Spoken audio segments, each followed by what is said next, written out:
You are listening to the Indie Film Hustle Podcast Network. For more great filmmaking and screenwriting podcasts, head over to ifhpodcastnetwork.com. Today's show is sponsored by Rise of the Filmtrepreneur, how to turn your independent film into a profitable business.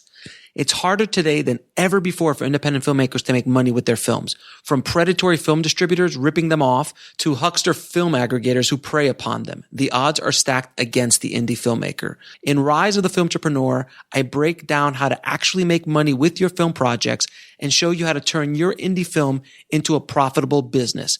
With case studies examining successes and failures, this book shows you the step-by-step method to turn your passion into a profitable career. The book is available in paperback, ebook, and of course, audiobook. If you want to order it, just head over to www.filmbizbook.com. That's filmbizbook.com. Hello, everybody. Today we're talking to Luke Neumann from Neumann Films. So, welcome to the Indie Film Academy podcast, where it's all about learning how to make and market your independent film online. And now your host, Jason Buff. Hey, everybody. Welcome to the Indie Film Academy podcast. I am your host, Jason Buff. Welcome for another show. Glad you could join us today. Today, we're going to be talking with Luke Neumann of Neumann Films. Now, if you don't know about Neumann Films, just go to YouTube right now, after the podcast, and check out all the tutorials and all the great content they have on their YouTube channel. You know, they were one of the first groups of people to really come out with a lot of high quality tutorials for DSLR filmmaking and, you know, everything from visual effects to, you know, whatever, but everything kind of DIY and things that you can do on a low budget. So check that out. And, if you want to subscribe to this podcast, that would be wonderful, and leave us a review. That would be even better if you like it. And don't forget to go to indiefilmacademy.com and subscribe to our newsletter, and we'll send you a free ebook. Okay, let me get started with the interview. My first question to Luke was about his background in video and filmmaking and how the group from Neumann Films came together. I've been into video since I was a kid. My parents had an old VHS camcorder that I used to mess around with and make movies with my friends and, you know, my siblings and stuff like that. And didn't really ever start to take it seriously until like my mid-20s or so. And that mostly just started out as weddings, local stuff. Kind of toyed with the idea of going down to film school, you know, heading down to LA, doing all that stuff. But my wife and I, you know, we do everything behind Neumann Films. We didn't like the idea of, you know, moving down to LA, you know, new marriage and all that stuff. It just made a little more sense. And, you know, with YouTube taking off and all that stuff, we kind of figured, why not try it just where we live? You know, this is a perfect time in indie filmmaking to really do that. And one of the only, I think before you could probably make a career doing this stuff, but I think it was a lot harder. We don't even live in a big town. We don't even live in, we live in Oregon, you know, out in the country. And, 10, 20 years ago, that wouldn't work. So, like I said, it started out just as weddings and stuff like that. And then I think I uploaded a video, just a random tutorial. I did something in Sony Vegas, like how to conform 60 frames per second to 24. And I uploaded that, not really with no point to it. I just kind of thought, yeah, you know, I was actually looking for this tutorial online. I couldn't find it. So I figured that's the kind of tutorial that I'd like to see, and just kind of, you know, adding my take on that to the internet, because I learned so much. I never went to film school, so everything I've learned is through other people providing information. And so, you know, I got the idea to upload this one tutorial, and I got a lot of views, and people, you know, they were looking for that kind of information and all that kind of stuff. And so that just kind of started it. It was like, well, you know, I might have some other ideas on stuff that I don't see online, you know. And so it was almost like adding to the online encyclopedia of filmmaking information. And now, I mean, there's just there's every single tutorial's out there. All the information's online now. So it's, it's different now than it was 5 years ago. And how were you learning all this stuff that you were putting online? I mean, a mix of tutorials that people had already done or just trial and error. Probably 60-40 with trial and error being usually the case. And that's just the way I've always learned. I wasn't a great student in high school or college. I dropped out of college, and I've only ever learned things just through trying it myself and then failing and then realizing, oh, that's the way it needs to be done. Right. Now, did you start with was this kind of like after 2008 and all the DSLRs had already changed over, or did you start? Yeah, it was right after that. I originally was using some like Sony Handycams, and then, the 5D Mark II came out and I was paying attention to all that stuff, but it cost too much money. I couldn't afford it. And then, I remember there was a commercial for the T2i, the Canon T2i. And that was the first one that was kind of within my budget. And the thing with that one too was, I mean, before then you had just being able to put any lens on it that you wanted was a big deal. Like, in hindsight, the Canon T2i wasn't great, but it's like you could use all these different lenses. And so that was, that brought so many different ideas to the table. And that was our first kind of jump into DSLRs, was the Canon T2i, but only because it was the only thing we could afford at the time. Right. And you were shooting weddings just weddings? And yeah, right at first we were shooting weddings, and we actually bought 2 Canon T2is. My wife was the photographer, and then I was the videographer, and we kind of did like package deals and stuff like that. And then the tutorial stuff, that was just, kind of on the side. Just like I said, when I first started doing it, I had no idea what it was. I was just uploading videos, for 20 people, or 20 subscribers or something. But that has evolved definitely into being our kind of main thing over the past 4 years. Right. Now, do you watch some of those old videos and kind of cringe at them, or do they hold up? Not really, because I kind of look at it as just like my own path to just understanding video and the stuff that goes into it more. Like, it's funny in a way, but at the same time, back then and still now, I don't really like to upload videos where I'm saying, hey, this is the right way to do things. It's more like, here's something I learned through trial and error, and here's the workflow on how I did it. But it's never really claiming like, oh, I know what I'm doing, because I don't.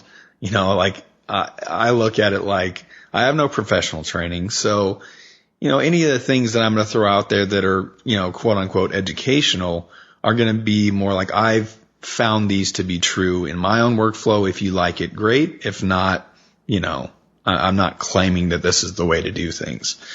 So in that way, I think watching old videos, there's not too many cringeworthy moments. I mean, there's a few, obviously, but it's not too bad. Right. I still love your video about creating the giant rig.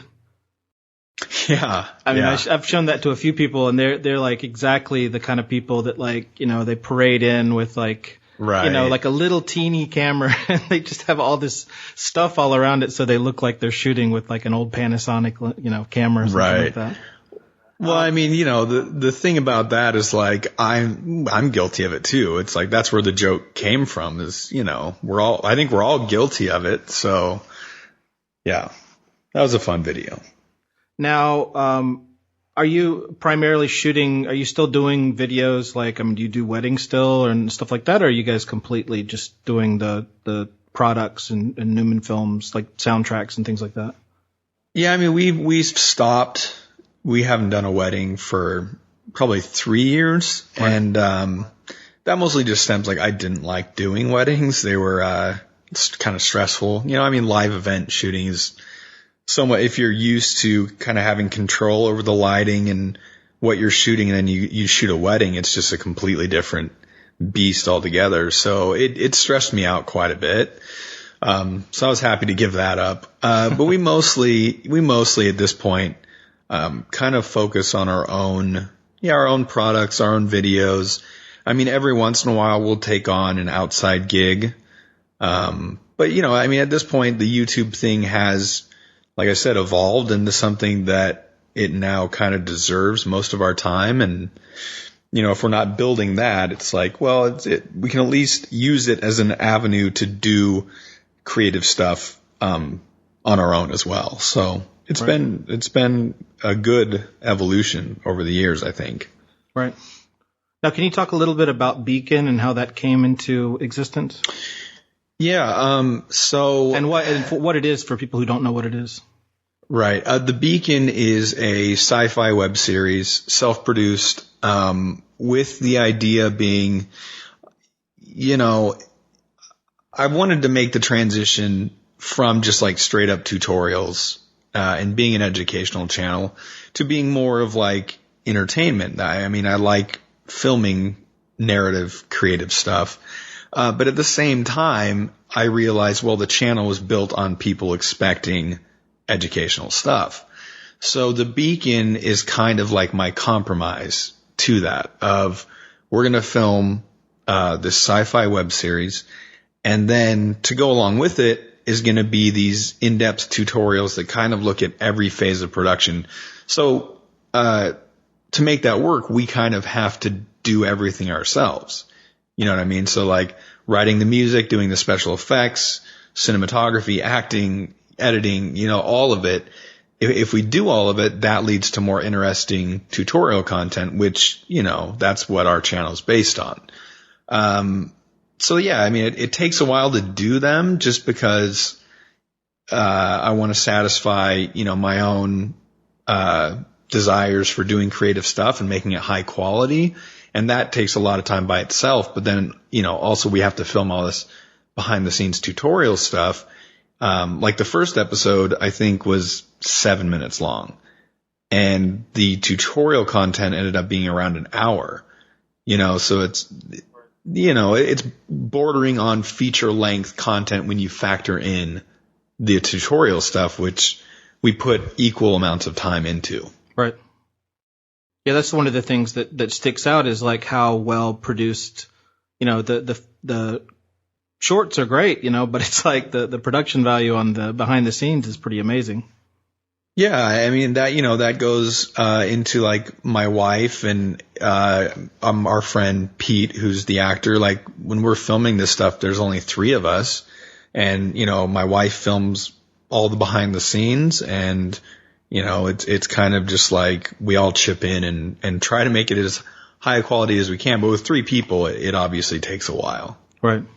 Now, do you find that you have to write stories and episodes, and really the Beacon seems to be created around the idea of something that you could do with a 3-person crew? Do you find that that's the kind of things that you do? Yeah, actually, when I first started having the idea for the Beacon, it was it was a much bigger idea. Right. It was, you almost have to write that way. You can't write with limitation, like, you can only do this with 3 people, so you need to only write 3 characters, or, just based all around that. So the original idea was quite a bit different from what we're doing now.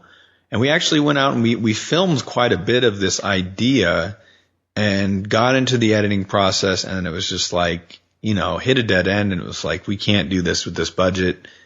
We can't, the visual effects alone are just way above what I know how to do. So, halfway into filming the first episode, I kind of restructured the entire story. And at that point, I did kind of cater it to like, well, what can we do realistically with our budget, with what I know how to do from visual effects and, all that stuff without going totally broke. So, yeah, the original idea is definitely still there, but it has been restructured a bit, to work. And now that we're 2 episodes are done, we're working on the 3rd episode. We're definitely on the path now of like knowing what it's going to take and knowing about how long it's going to take to film. And so it's different now than it was when we were filming the first episode. Right. How long does a typical episode take to shoot and do everything for, including behind the scenes? Yeah, it's tough because we do it in our spare time. Like I said, we don't take too many paid gigs, but we do from time to time. And it's kind of like, well, those take precedent over the Beacon for now. And then, the other people we collaborate with, they have jobs and they have, their lives and stuff like that. So, like the second episode, we'd film, we'd get a weekend in and then we'd have a 2-week break and we'd do another weekend. So, and then, reshoots and stuff like that. I would say from beginning to end, 5-6 months.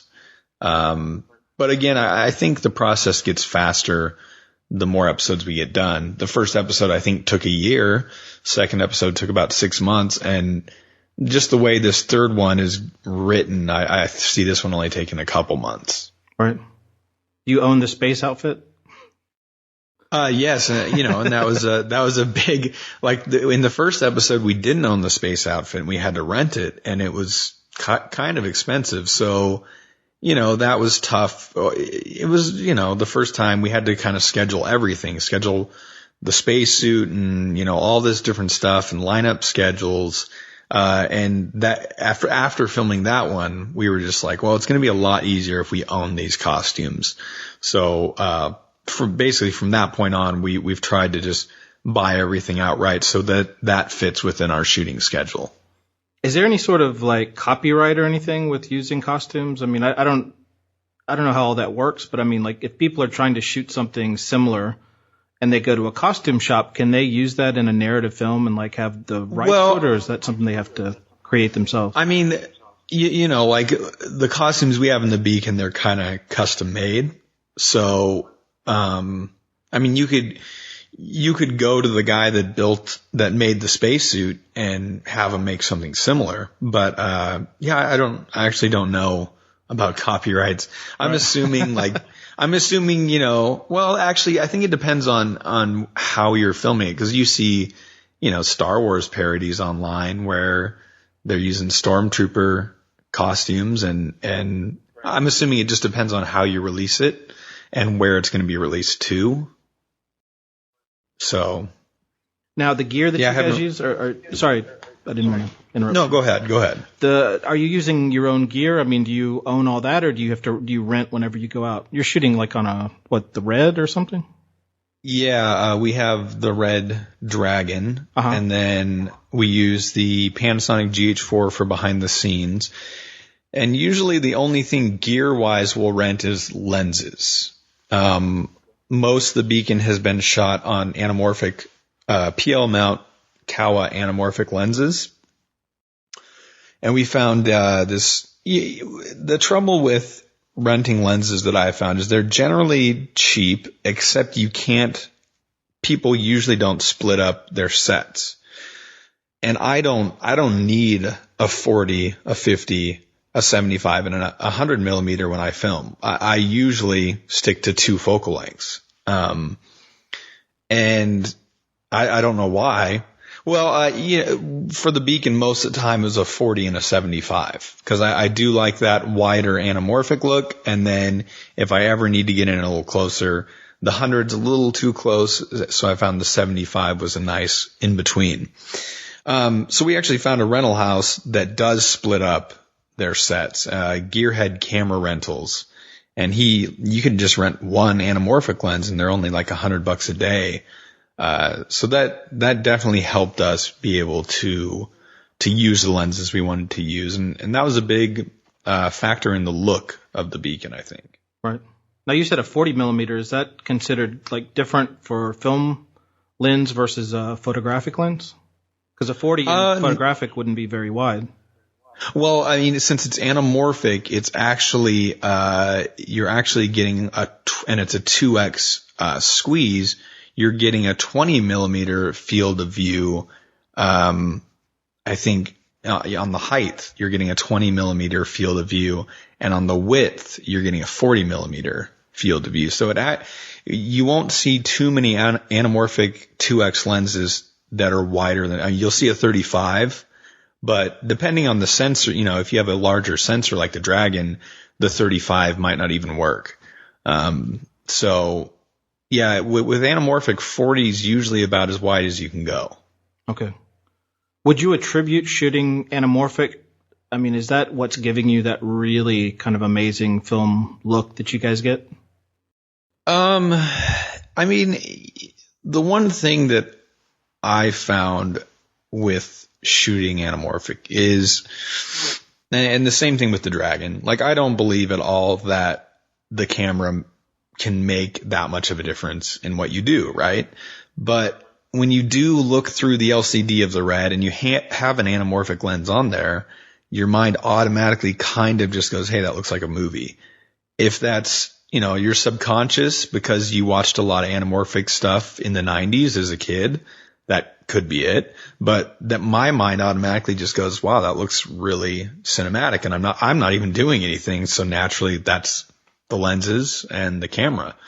But with that, I think it does kind of force you to up your game a little bit to where, you see this beautiful image and your mind just starts going with all these like, oh, this kind of shot would be cool, and your mind starts to work a little more creatively for it. And that's probably just me personally, but that's what I find is not so much anymore. But when I first started using those anamorphic lenses, I was getting really excited just with the look. Right. Now, when you're looking at the image, I mean, is it compressed or is it all does it all figure it out for you so you can look through the viewfinder? Yeah, the Red LCD does figure it out. It crops it. And then when you get into post, that's not the case. So you bring it into, Premiere Pro might make them the correct aspect ratio automatically, but I do a lot of work in After Effects, and so when I bring it in, the image is stretched 2x tall, and it's like a 4:3 type of image. So you definitely have to do some post work to get it looking right. Right. And you can also shoot, I was watching one of your tutorials about shooting anamorphic on a GH4, so maybe people who don't have the budget for a Dragon, I mean, what would be would you recommend shooting anamorphic on a GH4 as well? Yeah, I mean, I really like that they did that they unlocked a 4:3 and even a 1:1 recording mode, because it does allow for anamorphic shooting. And you can shoot anamorphic on a normal 16:9 sensor. It's just you probably don't want to use a 2x lens, which is the really, really tall image. You want to use like a 1.33, which there's plenty of those lenses out there. And even the, I think Letus and SLR Magic have fairly affordable adapters that you screw onto the front of your normal lenses, and it gives you that anamorphic stretch. And with a 1.33 stretch on a normal, like just sensor shooting 16:9, that stretches down to that cinematic aspect ratio. So it depends on what camera you're shooting on, and that usually determines what kind of anamorphic lens you want to choose. Okay. Now, how do you learn all this stuff? I mean, how does one know like all this stuff about anamorphic? And I mean, is there a big book that you have somewhere? No, it was really confusing at first. Like I didn't understand a lot of it, but again, with trial and error, I learned a ton when I just tried one out. When I put an anamorphic lens on and I took it through to post, I was like, oh, okay, that's what the stretch factor means, because I need to stretch it this much to get it looking right. So a 2x lens, you stretch the height of the image down to 50%, and because that's the 2x number right there. Right. And just using them a couple times kind of hadn't made a lot more sense. Now, when you're shooting, what is the huge difference between, say, shooting with, I mean, obviously they're huge differences in size. But say for like the photographic quality of shooting with a GH4, which is obviously under $2,000, and then something like the Dragon, what's like the huge difference there? The colors and the dynamic range. Like for me, I don't care too much about the difference in resolution. I don't need 6K. And when I film in 6K on the Dragon, I scale it down to 4K at the end. Right. But the colors and the dynamic range are just, that's the thing that surprised me the most with the Dragon is it's actually kind of hard to overexpose your highlights. Like we'll be out filming in the bright sun and we're in a forest and, you know, above the tree line, you can see the bright sky. And with the GH4, it's just white. Like there's nothing there. Right. But with the Dragon, you have this very subtle roll off and then it's not quite white. It's just like it's like a very off white and it makes all the difference in the world. Most people probably won't notice, but that has always stuck out to me. And then the colors, it just doesn't take much to get the Dragon image looking cinematic. And I have enough time with it that, I have a couple LUT files that just like, I know how to make that image look good in post. Whereas the GH4 takes a lot more time, and it's taken a lot of time just to get the camera profile right and then have a corresponding LUT file in post that I'm comfortable with. Right. But I'm pretty comfortable with the GH4 at this point. Right.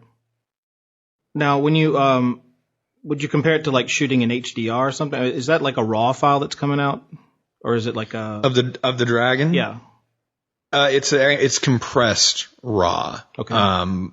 And I mean, you have a lot of flexibility, you can change the gamma, you can make it a log profile in post or, not. You can change the white balance. I mean, you have a lot of flexibility.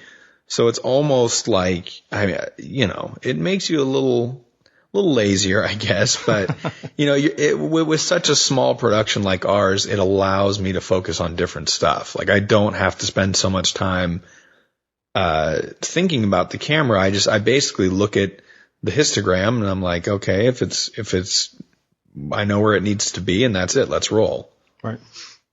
Now, what do you kind of, sorry, go ahead.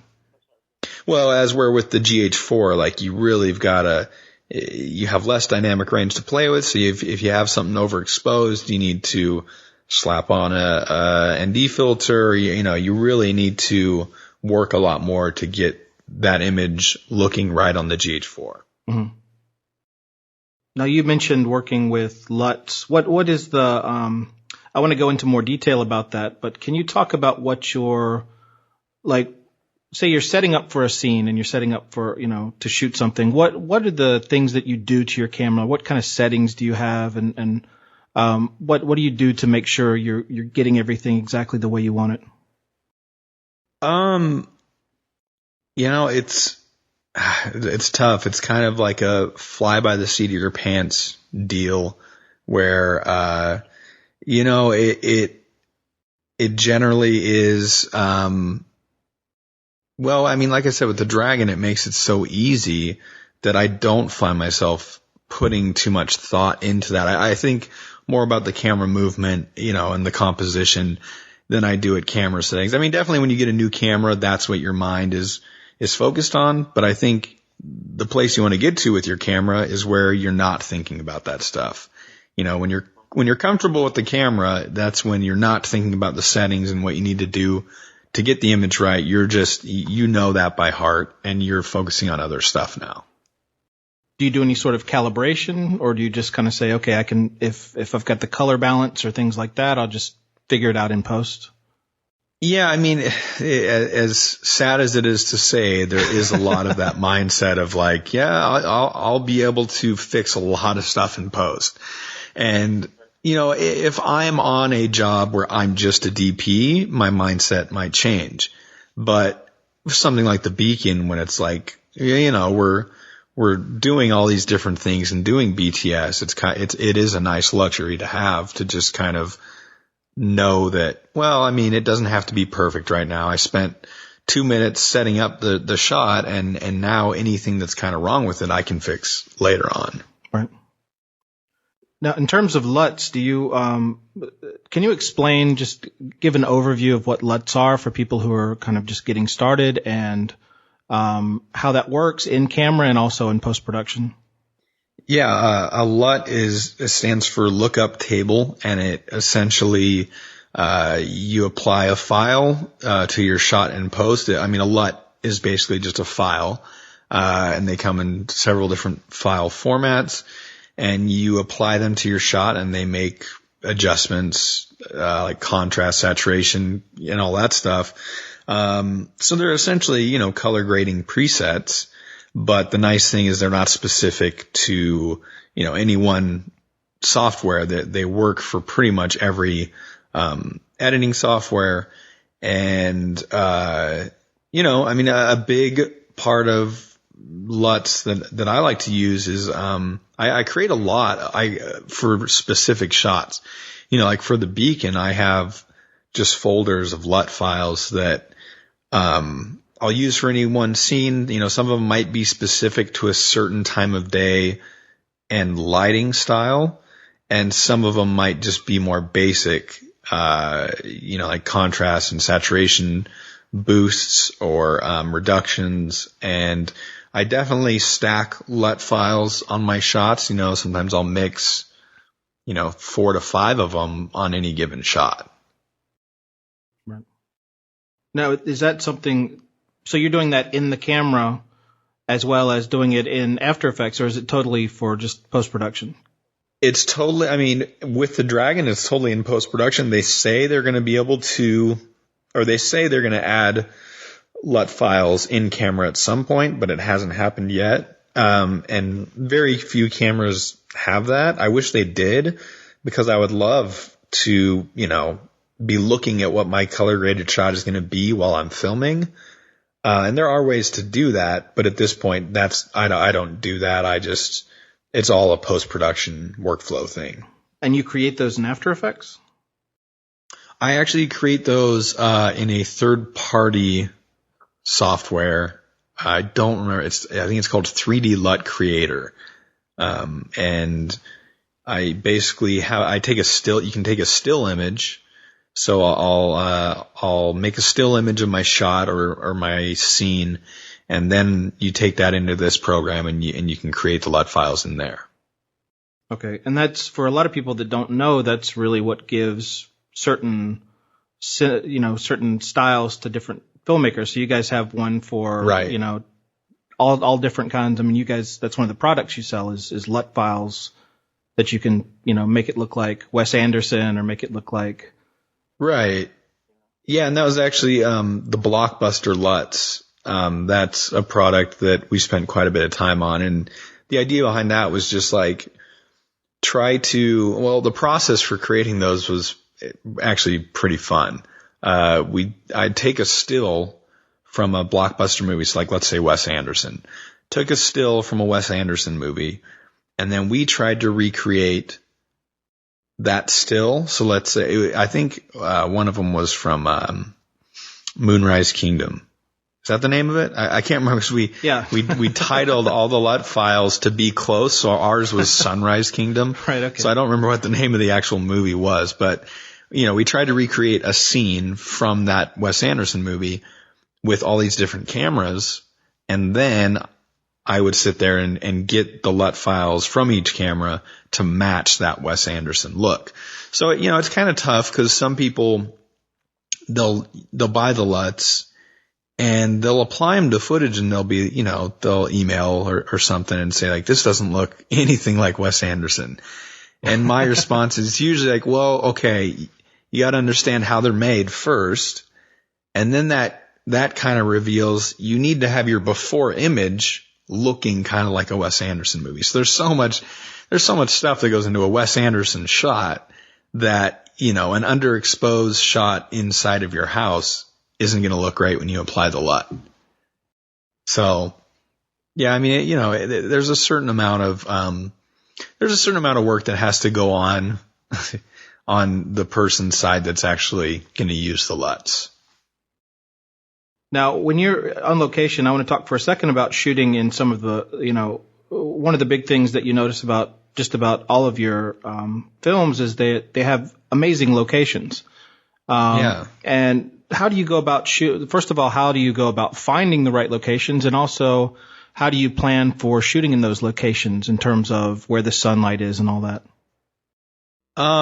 So for the Beacon and for most of our stuff, we try to make it,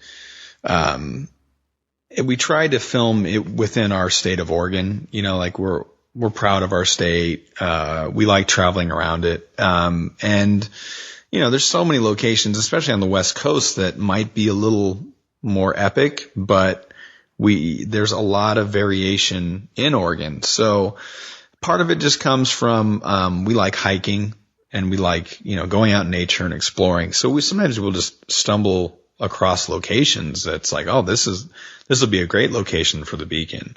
And yeah, I mean, a lot of it just has to do with loving being outside, being in nature and exploring. And I'll spend a lot of time looking on Google Maps. If it's a location I haven't been to, I'll go to Google Maps and then get it to where the photos of the area show up. And I'll just kind of like hover around different areas of the state. And, sometimes you'll find stuff that is off the beaten path and we'll go and check it out. But yeah, I mean, I think if it was 20 years ago and I had to take just a job in the industry, it'd probably be a location scout. I think that's a lot of fun. Right. So do you have to plan, like, you can't just arrive at like 12 o'clock in the afternoon and say, okay, let's start shooting. I mean, do you have to like sit around and wait for the sun to be in the right area? I mean, part of it is that, but like I said, with a small crew, I mean, sometimes we just have to make it work. Sometimes we only have a weekend, and unless we want to take a year to film the episode, it's like, well, we gotta double up and we gotta go to like 3 locations today, and we really don't have any choice on the sunlight. So a lot of it is, working with what you have, bouncing light, diffusing light, and working in post-production again, like I said, with the LUT files and all that stuff to get that look, because we can't always rely on the perfect time of day, with our shooting style. Do you think it's better for filmmakers who don't have a high budget to maybe try to work with a better camera just so they don't need to hire so many people to manipulate lights and do stuff like that? I mean, not necessarily, because I still think some of the stuff we did with the T2i looks good. And with like the 5D, I think a lot of it just has to do with, not being afraid or caring about the image enough to light a little bit. I mean, when you're outside, you don't have a ton of control. But you can bounce light, you can diffuse light. That's not that hard. And if you don't have somebody to hold the reflector, just put one up on a stand or there's different ways you can go about it. But no, I think it's one of those things to where now that we are using a nicer camera, it definitely makes it easier, but that never really stopped us from trying to get a good image with a lower budget camera. Do you have any advice for using a reflector? I mean, not really. Like when we use, like I said, a less expensive camera and you have less dynamic range, sometimes you need to bounce quite a bit of light. Like let's say you're in the forest, you've got the sky in the background, the sky is just white and it's overexposing, and you need to get down. You put some ND filters on and get quite a bit darker to even see that blue sky. To do that, you need to get quite a bit of light on your talent. And, a lot of times that just means like reflecting, putting them right next to a big sunbeam and just bouncing the light, 3 feet from their face just to be able to expose the shot. And that's the kind of stuff we would do. It's hard on the talent, because they're basically looking into the sun. But I mean, you don't have to do that, but I kind of think like, well, that makes the camera look like it's not a lower budget camera because everything's exposed properly. And now with the Dragon, like we can just use a white fill. We don't have to bounce sunlight so much. The dynamic range is always kind of in check on that camera. So I can even draw a mask in post and bring up the exposure in that mask and, fill in some light that way too. So it does definitely help, but I think it's better to learn to do it with a lower budget camera first, and then you'll appreciate having the options in post to not have to worry about it. Right. And I bet Pete appreciates too, not being like blinded every day with the reflector. Yep. As well. Well, but he's a photographer. Right. He does a lot of like photography stuff, and he knows. I mean, he does it to his models too. He puts a bunch of bounce and fill on them. So when he's in front of our camera, which is, it's really the only time he acts is just for our stuff. He'll kind of start to wince, and I'm like, no, I've seen your pictures. You put your models through this. You got to suck it up. Right. Now, what gear can you kind of like not, if you're going out and driving out into the middle of nowhere, what is the gear that you just, have to have with you that you feel, kind of naked without? Need a reflector. Need some sort of camera movement. Like I do not like just tripod shots. I need a dolly. We've been using a product called Ultra Dolly for years, and it's a little T, like a metal T that you put your tripod on, and it has wheels on the bottom, and then you use PVC pipe as your track. And I really like having that. And then ND filters. If I'm out in nature, I definitely need some ND filters. Right. Do you bring like lights at all? I remember you were showing how you shot a scene that was in a cave, and you said that you brought like a big battery pack and lights down there and everything. Can you talk about what kind of lights are you using and what kind of battery pack that requires? Yeah, so that was for the beacon, and just going out into nature to me is a little different than the beacon. Like the beacon, I want a little more of a cinematic feel. So that we just had some Home Depot lights. Like one of them was a spotlight, a tungsten spotlight, and it was just in one of those Home Depot clamp housings. And I'm trying to think. We had a little LED light. So I think we just had two, maybe three lights, 2 LEDs, and then that Home Depot light. And we powered that Home Depot light with this big backup battery that they're normally used for computers, I think. And it powered that light for about 45 minutes. It was really heavy. And like you said, we went into a cave, and it was snowing out, and it was, quite a hike from our truck to the location. So it was like, it was worth it because I really I like that shot. That's one of my favorite shots. But we did have to carry, a 25-pound battery, and it's awkward. There's no easy way to carry it. It's worth it now, but while we were filming it, it was, I was getting some grief for having to bring that out. Yeah, this can be a little hairy too sometimes to get around. Yeah. Now moving a little bit more into post-production, can you talk about your process now when you're shooting these, do you say Pete's doing an action sequence, do you look at that and say, okay, we're going to do a wide, then we're going to do a close-up, then we're just going to do some, random B-roll, and then do you just kind of shoot a lot of stuff and then try to put it together, or are you pretty much like, okay, I know exactly what we're going to shoot and, edit it together? It's definitely more of just kind of freestyle. Like, I like not knowing exactly what I'm going to film. I could never do storyboards. I could never have a shot list. I can have a shot list, but I generally know where the scene's going and what we're going to do. I just don't know the specifics. Sorry. I don't know the specifics of the scene, from a cinematography standpoint. And I think it helps that I edit this stuff because I'm constantly thinking while I'm filming as an editor.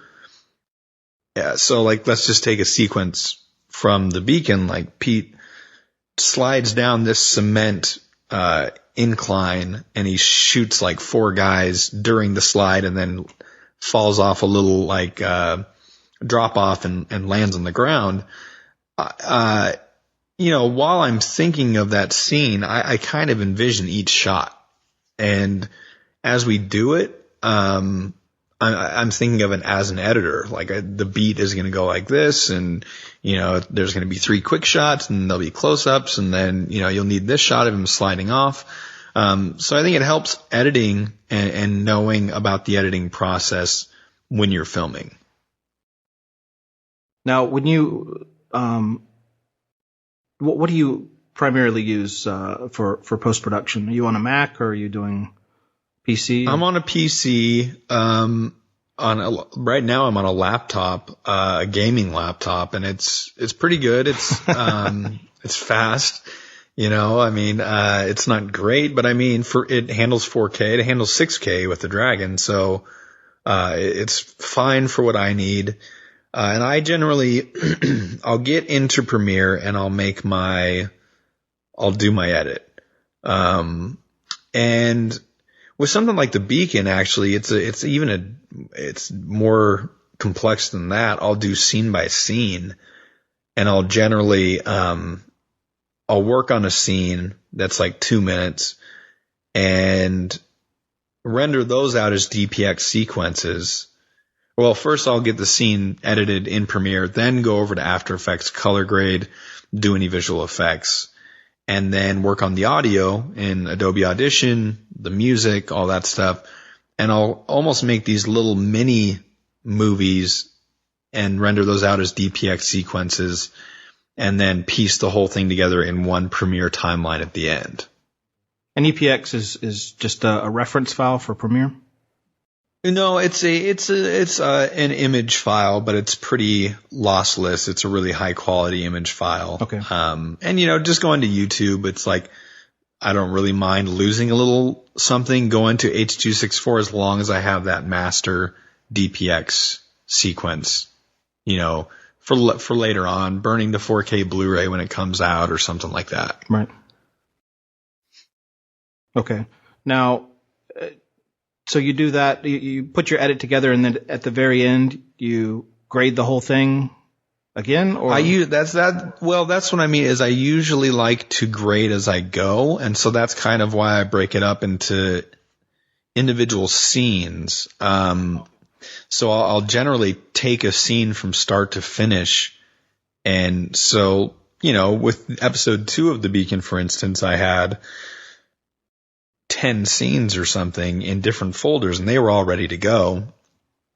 And I just find it a little easier to work that way because I like to see the grade as I go. I like to hear the finished audio as I go. And if that timeline gets too big with all those 6K files, my system is going to slow down. So it's kind of like my computer can handle it, but I do have to kind of work around it a little bit. And that's where that editing as individual scenes comes into play. Okay. Now, the 2 things I want to touch on, lastly are your process for doing visual effects and also for scoring. So I assume that the scoring come at the very end of the whole process after visual effects and everything, or do you leave a space there and you say, okay, there's going to be this great, cool asteroid scene? Well, the scoring, I sometimes will get ideas for music first. And I've been into music longer than I've been into video. And I honestly like writing music as much as I like doing anything on the video side. So sometimes, for The Beacon, I wanted to get in touch with what the character is doing. So my wife and I would actually hike out to the locations we were going to film, and I'd bring my laptop and a little MIDI keyboard, and I'd write some of the music out there, and Marika would sing the vocals, and we'd record all this stuff out in nature just to kind of be in the shoes of the character. But that was before we had shot anything. So, writing the music actually started to give me ideas of a scene and of individual shots. So that's the song that's in the intro of episode 2, from when he's in the spaceship, when he leaves the spaceship, and then he's standing up on this rock cliff. That whole sequence was kind of, I got the ideas for those from the song. So, I mean, what is the process of like composing for film? I mean, I really know nothing about do you have to time it out perfectly? Are you sitting there with like markers of when you have to hit this beat and hit this, you know? Well, I mean, traditionally, you know, a composer will write their music to the locked visual. So they definitely have to work that way. You know, you have to work the music around the visuals. But with the way that I write and coming up with the songs first, it's the other way around. My edits are usually cut to the timing of the song. Oh, okay. So, yeah. So, and that's not always the case. I mean, the second episode of The Beacon, for instance, the whole intro was cut to a song that was recorded before the visuals. And then after that, I didn't have any music for some of the scenes that we filmed. So I just kind of filled in those spaces with new stuff. And at that point, I wrote in specific things. So, it just kind of depends. You know, sometimes for episode 1 of The Beacon, I wrote a bunch of songs that I had originally, like I said, the idea for The Beacon was originally something totally different. And so I wrote songs for that stuff, and then those songs just didn't work. And I probably could have tried to make them work, but, you know, sometimes it works, sometimes it doesn't. And you also sell music, right? I mean, you can like buy the soundtracks you've already created and put them into your own films, right? Right. Yeah, we do some royalty free stuff, and that all stemmed. You know, I before I did any of that, I would just use songs from movies that I liked, or you know, and I would get copyright notices and all this stuff, and then I started using Video Copilot's Pro Scores, and I used one of their songs in a video, and then I heard that same song so many other places that I was like, man, it kind of just makes you think of that other video when you watch our video, because it's the same song. You know, that's how big of a factor music plays. So that idea was just like, you know, I want to try writing stuff. I don't think it's too hard. I mean, even if it's just one note, you know, at least it would be our one note to this thing. So, you know, MIDI samples, they've come a long ways, and the technology behind them has come a long ways. Whereas, you know, in the early 90s, the MIDI technology was like the Super Mario theme, you know, right. Really just not sounding great. To now, you know, they record full orchestras from all these different mic positions, and they have them play each note in, you know, a ton of different articulations. So it's like, if you kind of understand the computer side of things, and that takes a while, and if you fork out the money for the good samples, it really is, it's an amazing experience, and you have your hands on so many different instruments, and they all sound so good that, it's a lot of fun. And just the idea that sitting here on a little MIDI keyboard, I have these sounds that sound pretty close to the real thing. I mean, I doubt even one of the best violinists in the world could tell the difference between a real violin and then a sample violin with somebody that knows how they're using the samples, because they're technically the same thing. They're recording all these real instruments. So it's definitely fun. I mean, yeah. What are you using? Well, Pro Tools? I used to use Pro Tools. I still do for most of it. And then, lately I've been using Sony Acid Pro, and, it's actually, it's only like $99 or something like that. Whereas Pro Tools, I don't know, they're $500-600 or something like that. So yeah, I mean, and the thing I noticed is if you know something about editing video, that goes a long way. The tips you've learned as being a video editor, a lot of it translates into doing music. Just the interface, dealing with like tracks and, adjusting the tracks to the timeline, like snapping. There's just a lot of different things, importing, exporting, all that stuff. There's obviously some specific things you need to learn, but if you have, any musical talent at all, you should be writing music for your, if there's really no reason you shouldn't at this point. It is really easy. Like I've always said, I don't think I could play live any of the songs I've ever written. Right. And it's sad. I've talked to guys that have made their living being like studio musicians, and I tell them like, oh yeah, like I'll play them a song or something. They're just like, wow. And I was like, I don't deserve any credit because all I did was just hit a bunch of keys on the keyboard and then go through with my mouse and create this piano piece just by changing the individual notes with my mouse. And it really doesn't take any musical. It's more like 80-20. You need 80% computer know-how and 20% musical know-how. Now, what do you mean you change it with your mouth? Well, you can hit a bunch of keys on the keyboard. Let's say you have a piano sample loaded. You could just take your elbow and go down the keyboard. Then you could go in with your mouse and adjust. Oh, your mouse. I thought you were saying mouth. Right. Like, okay. No, yeah.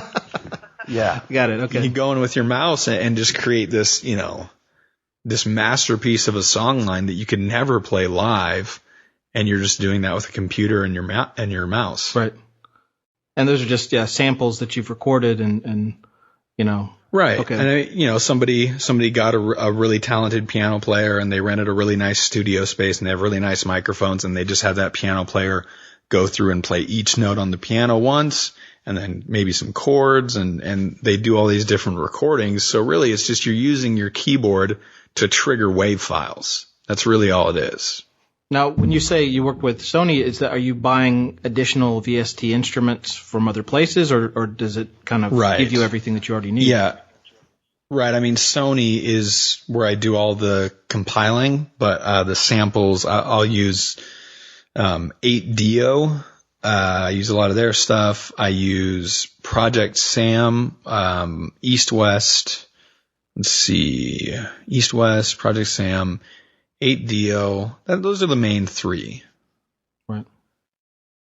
And, some of them have better sounding strings. Some of them have better sounding horns. Some of them have better sounding percussion. One of the samples that I just got recently is actually Hans Zimmer. It's all his samples from like The Dark Knight. Oh, wow. And all this stuff. Yeah, it's a lot of fun.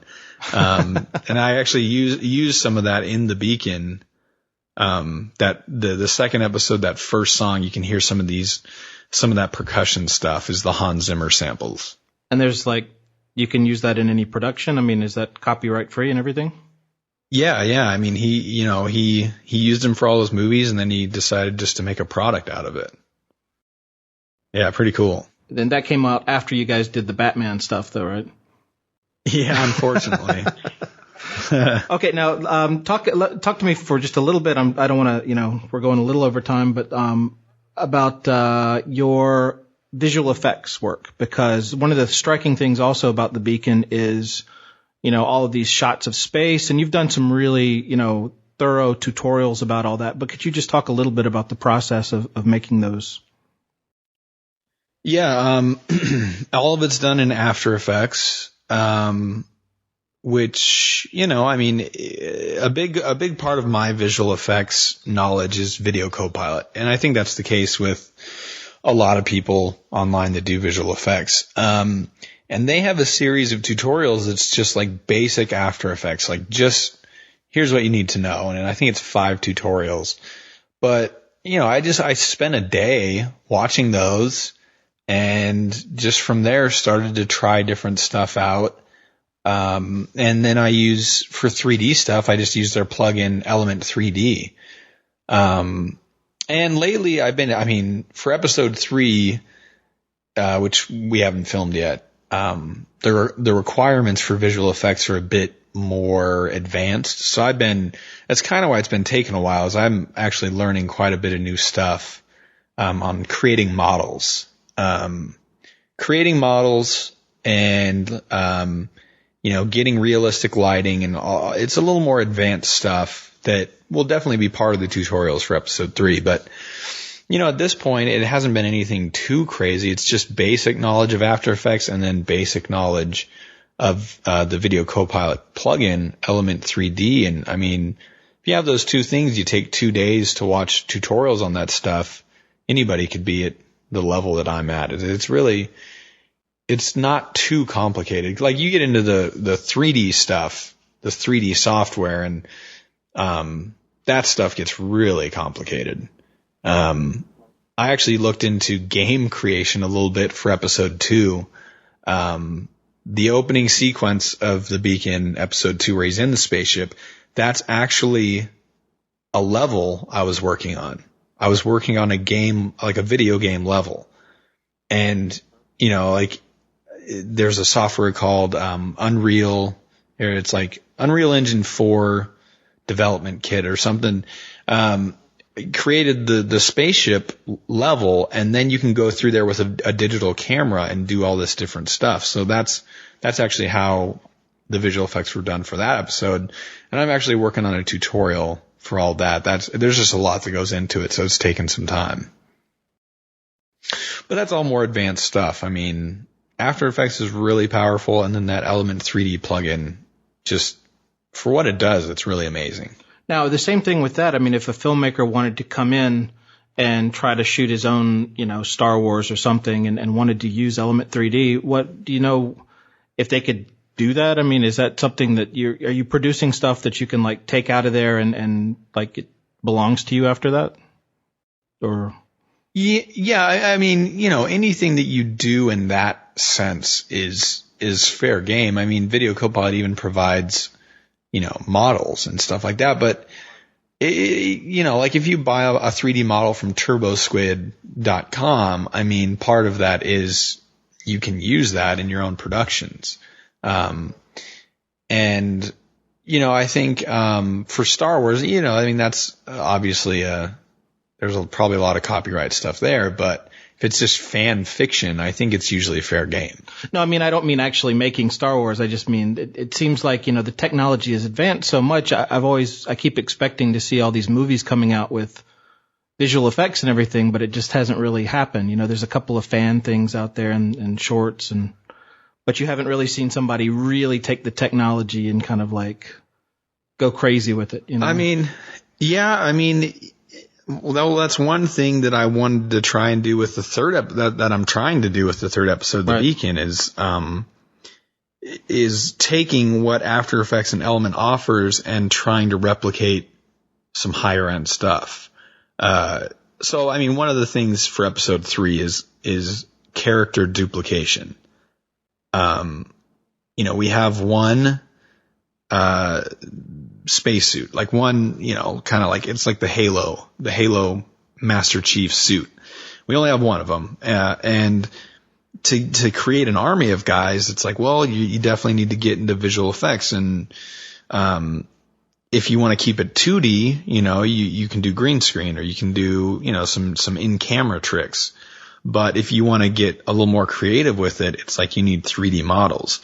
So that's what, there's some new techniques out, and I don't want to give too much away, but to create 3D models and then to use them within After Effects to kind of do some stuff to create CG armies, so that's what I've been looking into. That's what I've been working on. And that is, I don't know if it can handle it. I don't know if After Effects can handle it.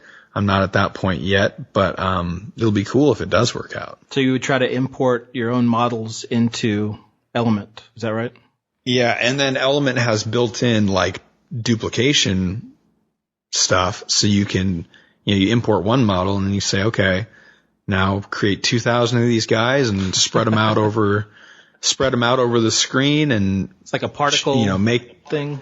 Right. So yeah. So you basically do a particle system, and then you make give them a little variance in size, and then also I'm going to want to animate them a bit too. So that's I mean, that's a whole different thing. That's just a rabbit hole, learning so much stuff and hitting dead ends. But, I think I've found a way to make it work in After Effects. Right.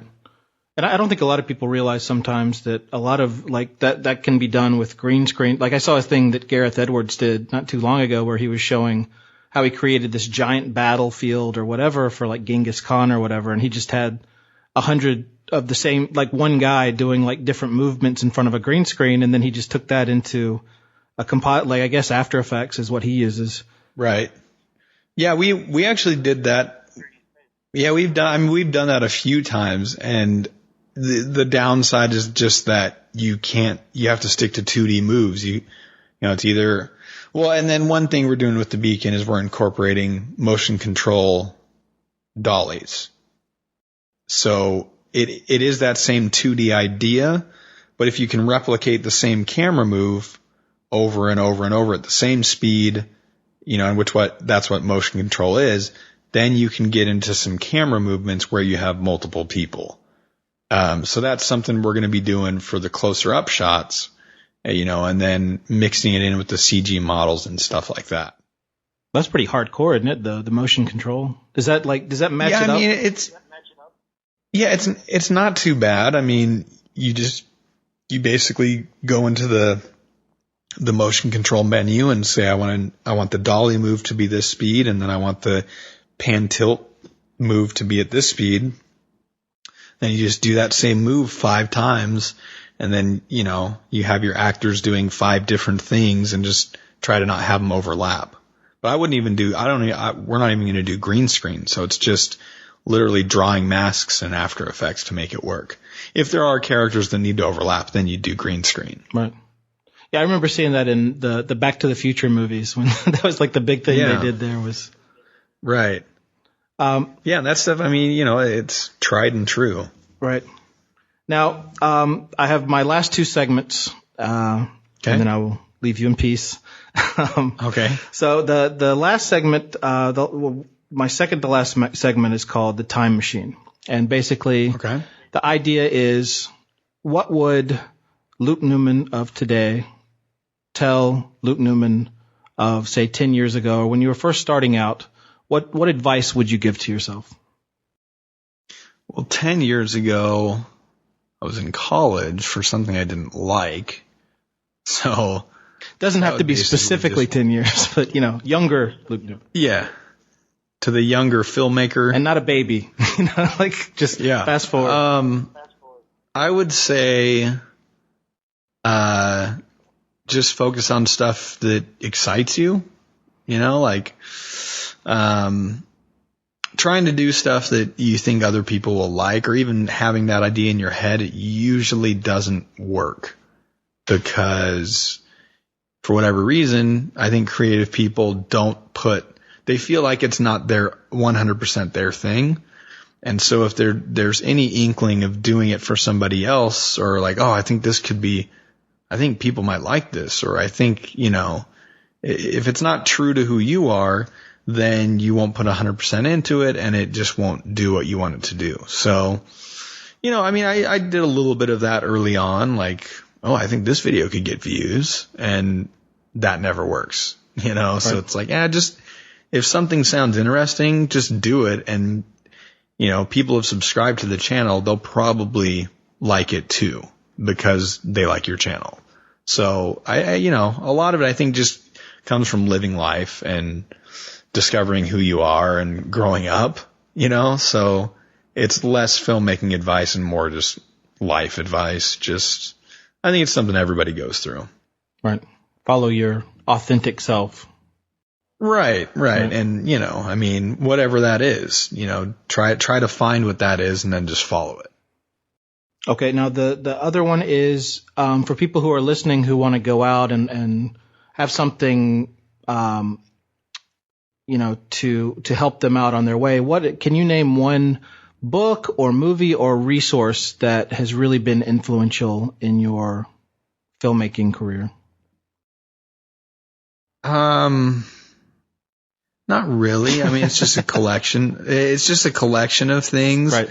my biggest thing, but again, this is, like I said, just me personally, is trial and error does a much better job of that than any book or movie or any, like, being passive in any way. Being active is the best way to learn. And so, yeah, I mean, I realize some people learn that way. Like, there's some people that they need to learn by the books, and that's just how some people learn new stuff. I was never that way. And so that way I never learned anything from it. So I think, again, it just goes back to knowing what kind of person you are, knowing what you're looking for. But as far as books or movies, like, that just didn't really fit with me personally. Right. Did you have any, like, favorite? So sorry if that.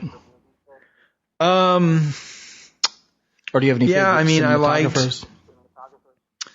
Yeah, I don't actually watch. I don't actually watch that much stuff, and people always kind of get offended by that. But it's like I like going out. I like being out in nature, and I like the process of filmmaking more than I like watching filmmaking.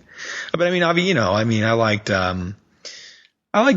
darker. I liked Raising Arizona, which was the Coen brothers back in the day. Last of the Mohicans. Movies definitely shaped and had a bigger effect on me when I was younger. But now, I mean, I haven't been to the movie theaters in, I think, 2 years.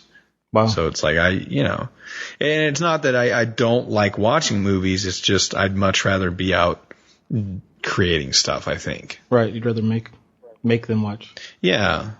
And I watch a little more TV. Netflix and all that right. stuff. So I think I'm more of a TV guy now. Okay. Do you have any plans? Do you have the goal of at some point making like a normal feature, or do you plan on doing more just the web series like you're doing it now? Yeah. I mean, I don't really have any desire to do a feature. I think, and that goes to why I don't watch that many movies. It's just I don't have the patience. Like, I think I have ADHD. I don't think I could stick with a 90-minute idea for that long. My ideas are always, they're quick, and I want to. That's why the web series, I think, works better, is so that I can kind of work on a long-term idea, but in between that, do different stuff. But I would definitely, I think TV would be more up my alley than working on any sort of feature. And we're actually exploring distribution for The Beacon right now. We actually signed something a couple weeks ago. I don't know where it's going to go, but, that's always been, to me, something I think I'd be better suited for. Well, Luke, man, I really appreciate you coming on and talking to me. Thanks for having me. Can you tell people how to get in touch with you and how to find you online and all that good stuff? Yeah, our YouTube channel is just Neumann Films, Neumann, like the microphone. And most of our stuff's on there. And then our website is newmanfilms.net. All right, man. Thanks a lot. I appreciate it. All right. Thank you. And that was my interview with Luke Neumann of Neumann Films. I want to thank Luke for coming on the show and being such a great guest. Next week, we'll be talking with Emily Best of Seed and Spark. That'll come out Tuesday, so that'll do it for today. We'll see you next week. Thanks for listening to the Indie Film Academy podcast. Don't forget to join our newsletter for more tips and tricks on how to make and market your film online. Go to www.indiefilmacademy.com.